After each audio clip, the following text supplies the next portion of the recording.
Ça, c'est tuer ça, c'est tuer là, je connais déjà. Ça fait en fait, ah, tu préfères la sécurité.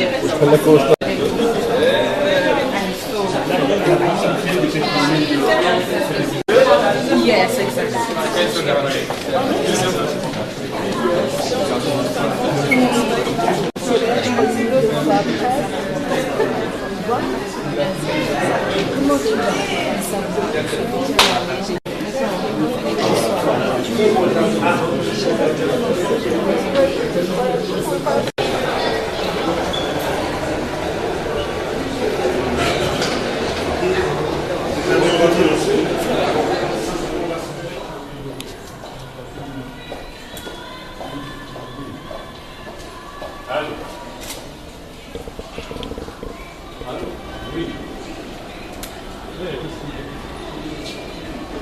Merci beaucoup. Voilà.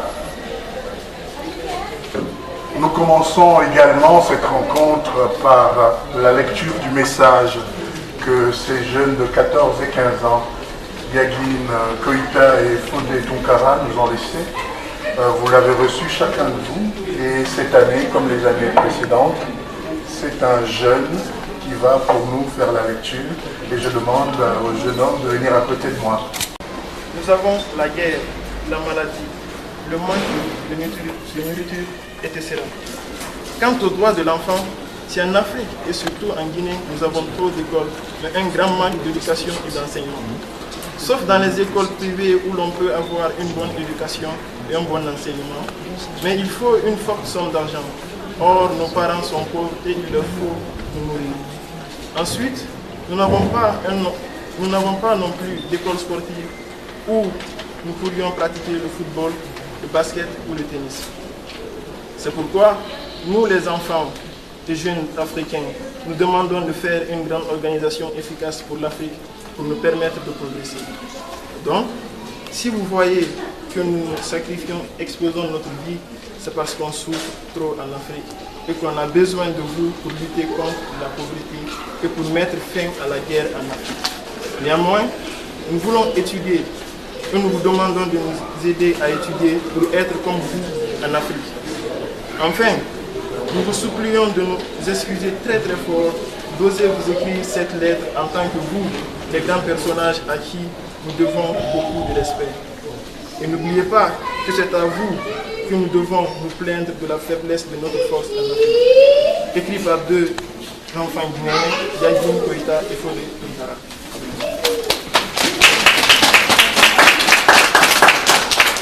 Merci beaucoup. J'aurais dû, avant la lecture de cette lettre, donner la parole au président de Djigui, M. Abraham Diallo, qui avait et qui a toujours la charge de vous souhaiter la bienvenue. On va dire que c'est une double bienvenue, une bienvenue qui a été d'abord exprimée à travers la lecture de cette lettre. Et maintenant, je vais donner la parole à M. Abraham Diallo. Très chers militants,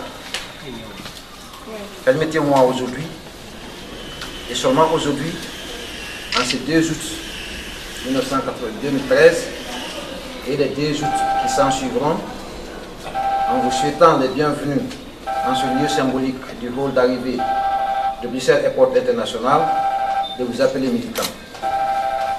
Ce mot militant n'est pas péjoratif, non, car en rejoignant la plateforme des associations panafricaines pour la commémoration, lors de la commémoration du 10e anniversaire du drame Yagin Fodé, Yagin ne savait pas qu'elle a adhéré à une vision, une idéologie, bref, à un combat. Aujourd'hui, après 4 années passées dans ce groupe, nous sommes contaminés par d'autres virus. Celui du combat pour que la lettre, le message posthume de Yagin Fodé soit entendu par les excellences, messieurs les membres et les responsables du groupe. Je ne peux vous souhaiter les bienvenus sans rappeler la célèbre phrase de M. Oscar Kondila. Aussi longtemps que le message de Yagin Fodé ne sera pas entendu, aux 2 jours de chaque année, que l'on soit un, 2, 3 000, que l'on vienne par train, par voiture, à pied, à vélo ou à dos d'âne, qu'il pleuve ou qu'il neige, nous serons toujours là aussi longtemps que le message de Yaguine Fourier ne sera pas entendu par M. le Silence, responsable et membre de l'Europe. C'est sur ce mot que je vous souhaite encore une fois les bienvenus ici à l'aéroport international de Bruxelles. Je vous remercie. Des hommes continuent, des jeunes continuent à mourir, des femmes peut-être aussi, dans les mêmes conditions et pour les mêmes raisons. 14 ans après. Seulement pour les aéroports parisiens, 2 à 3 personnes par an en moyenne. Je soumets cela à votre réflexion. L'hommage que je vais rendre est une chanson qui s'intitule His Eyes on the Sparrow. C'est un peu comme une prière pour ces jeunes. Should the shadows come, why should my heart feel lonely and alone? River and when Jesus sees my portion, a constant friend is His eye is on the sparrow, and I know you watches me, and I sing because I'm happy. I sing because I'm free. His eye is on the sparrow, and I know you are just. I sing because I'm happy, and I sing because I'm free. His eye is on the sparrow, and I know He watches me.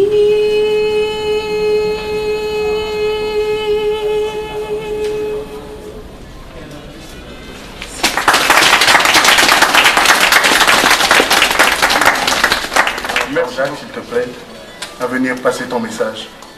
Merci à vous tous d'être ici, parce que c'est toujours toujours l'obligation de se battre pour de belles causes, mais quand on est entouré par des gens fidèles, comme beaucoup d'entre vous, c'est toujours plus facile de continuer à lutter. Alors cette année, je vais garder les belles envolées pour l'année prochaine, qui sera une grande année où on fêtera les 15 ans malheureuses de cet incident et où j'espère qu'on pourra organiser quelque chose de plus grandiose. Mais cette année, il y a 2 éléments que je voudrais vous partager avec vous. Le premier, c'est bien sûr une certaine déception.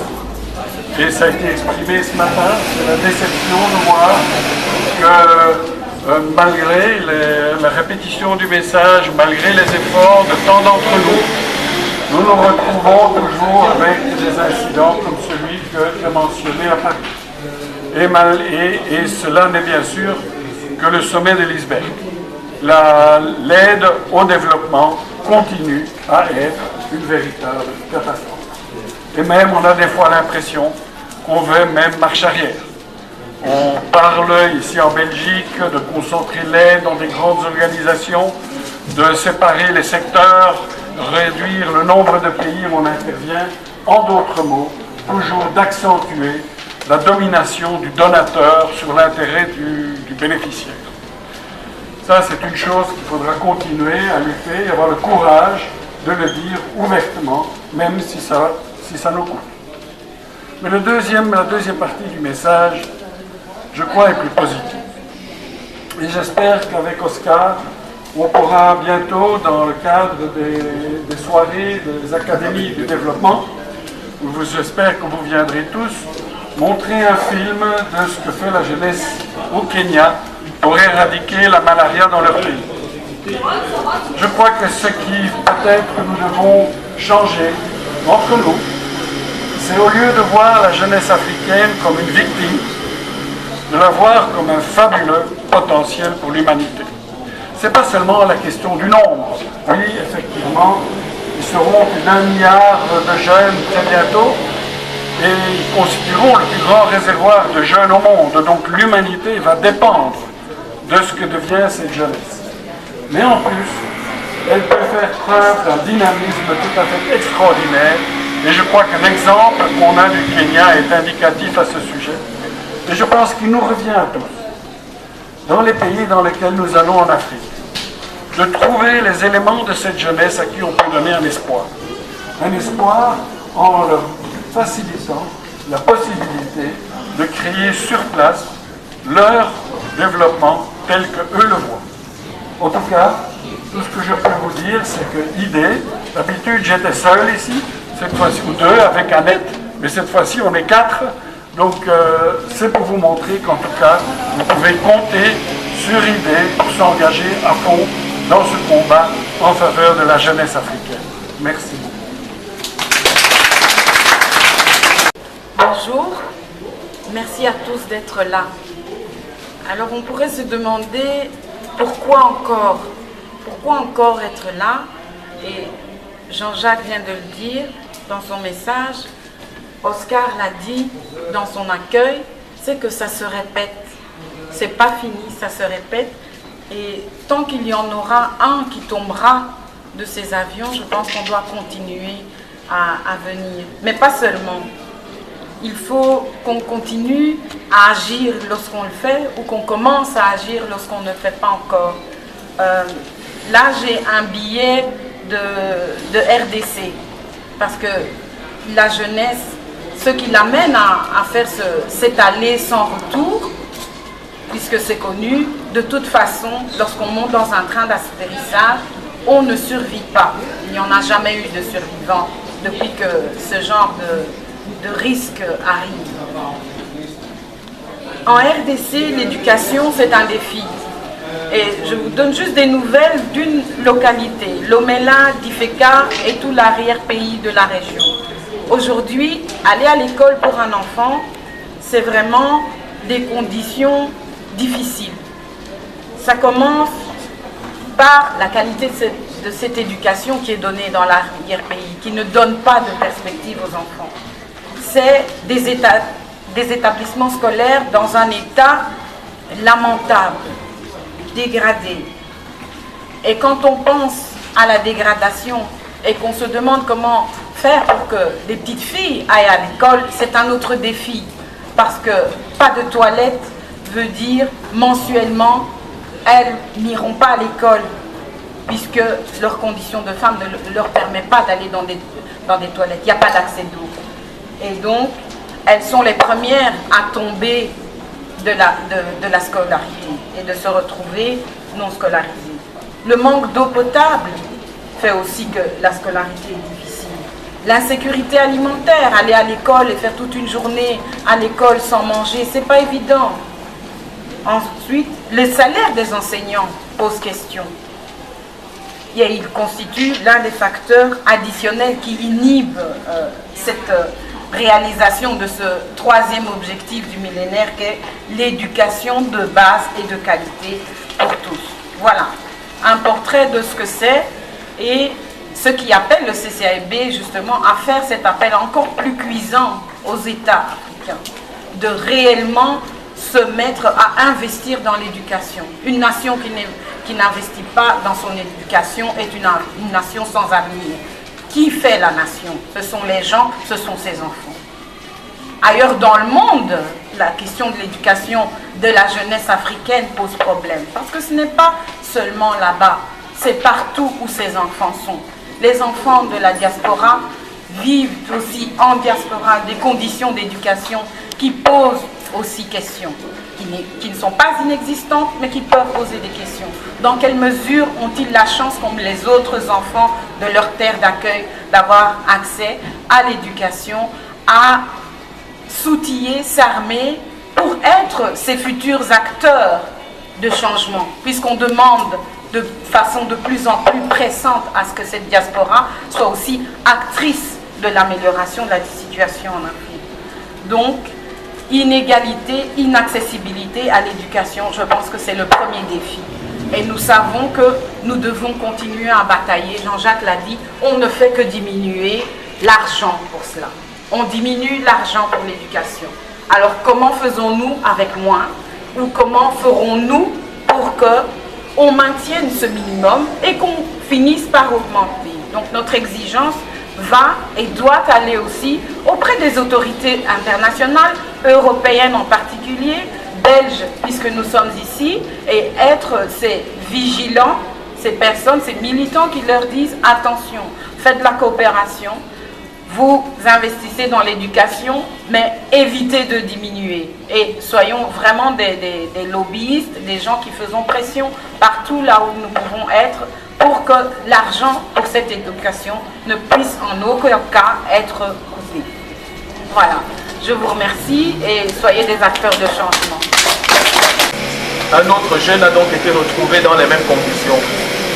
Mais alors, pourquoi ces jeunes, notamment les jeunes, tentent-ils de venir en Europe, ou en tout cas d'échapper à leur quotidien, c'est plutôt comme ça qu'il faut le voir, coûte que coûte, et en parlant de coût, y compris au prix de leur vie.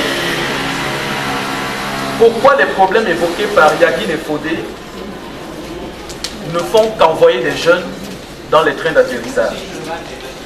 Honnêtement, lorsque nous regardons la situation, c'est parce que ces problèmes s'aggravent de jour en jour. De quoi ont parlé Yaguine et Fodé? Ils ont parlé de guerre. Je n'ai pas l'impression que depuis 1999, les guerres ont un peu diminué en Afrique. J'ai l'impression plutôt du contraire. Même dans des pays où on pensait la démocratie installée, je pense au Mali, on a quand même vu qu'il y a encore moyen qu'il y ait des guerres. La maladie, je pense que Santé pour tous en l'an 2000 est dépassée et qu'aujourd'hui nous constatons tous que la maladie, parfois il y a des avancées comme ça épisodiques qui font un peu la gloire de l'une ou l'autre ONG, mais en réalité il n'y a pas de moins en moins de malades en Afrique. Le manque de nourriture, c'est vrai que nous ne sommes plus aux époques des grandes famines du temps des guerres en Éthiopie et en Somalie, mais nous pensons que les guerres créent aussi la sous- et la malnutrition. Je vais laisser passer l'éducation et l'enseignement. Notre ami Jean-Jacques Schulz et Maudit l'ont suffisamment relevé. Alors, en fait, comme Moja, je voudrais plutôt m'adresser à vous ici en diaspora. Je ne peux m'empêcher de penser que si Yaguine et Fodé avaient réussi leur coup, appelons ça comme ça, ils seraient certainement, peut-être aujourd'hui ici, en train de commémorer la mort d'un autre. Et qu'ils auraient plus ou moins 28, 29, ils seraient dans la trentaine aujourd'hui. Ils seraient probablement intégrés dans la société belge. Un peu après un parcours un peu difficile de mineurs étrangers non accompagnés comme l'Europe sait le crier, mais ils auraient certainement fini comme nous sommes tous coriaces par y arriver. Je ne peux m'empêcher de penser aussi qu'ils auraient eu quand même entre eux deux une certaine complicité par rapport au contenu d'une lettre que nous n'aurions jamais connue, celle que nous venons de lire. Et je ne peux pas m'empêcher de penser qu'ils n'auraient pas renié le contenu de cette lettre et qu'ils se seraient souvenus qu'eux sont arrivés là où d'autres ne sont pas arrivés et qu'ils auraient fait quelque chose. C'est pourquoi aujourd'hui, au nom de Moja, je m'adresse à vous. Nous ne sommes pas des Yagin et Fodé, mais nous sommes aussi arrivés là où ils voulaient arriver. Aujourd'hui, si Yagin et Fodé avaient survécu, qu'est-ce qu'ils auraient fait? Et qu'est-ce que nous pouvons faire que eux n'ont pas eu l'occasion de faire avec la lettre qu'ils nous ont laissée? C'est plutôt là que je voudrais aujourd'hui axer le propos.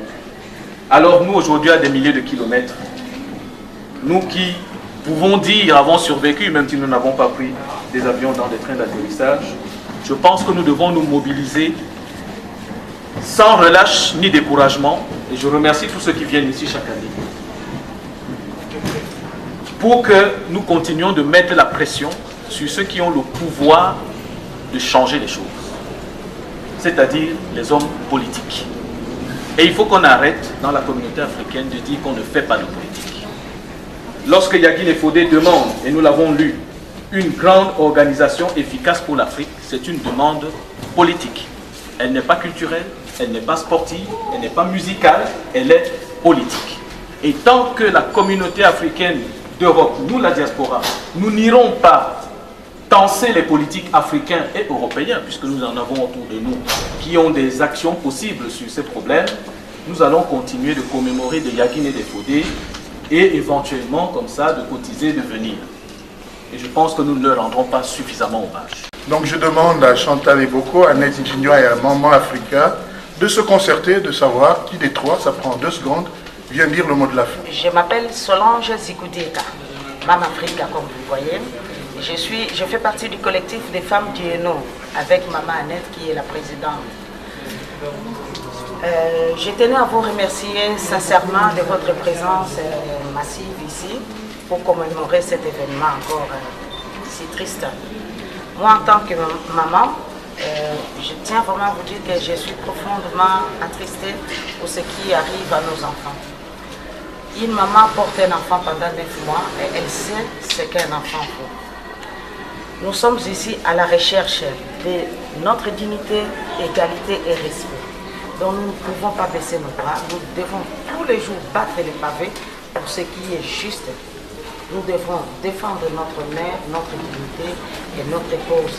Parce que toute femme immigrée ou toute personne a le droit de vivre librement et en paix là où elle est. Je porte aussi une minute de silence pour Samira aussi qui a connu presque le même parcours que tous nos frères que nous venons citer ici présents.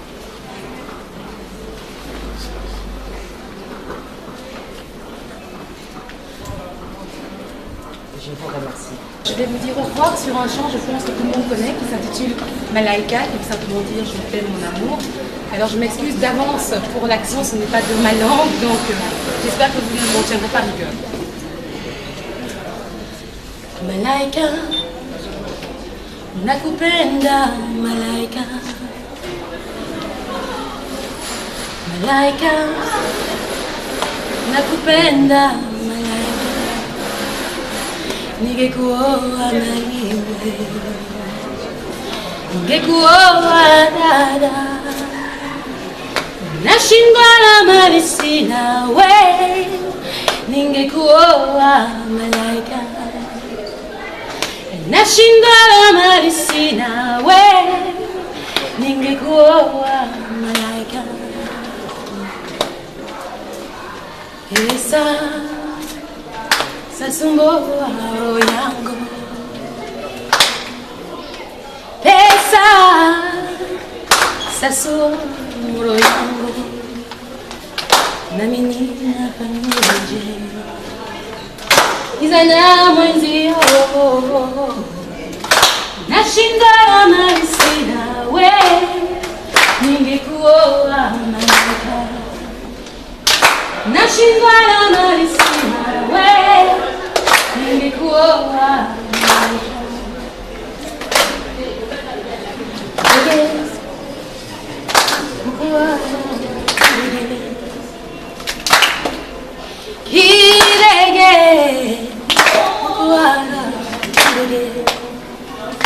Ningekuoa na niwe, ningekuoa dada.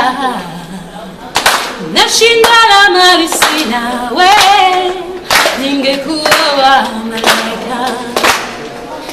Nashindana mali sina wewe, ningekuoa malaika. Nashindana mali sina wewe, ningekuoa malaika. Nashindana mali sina wewe, ningekuoa malaika.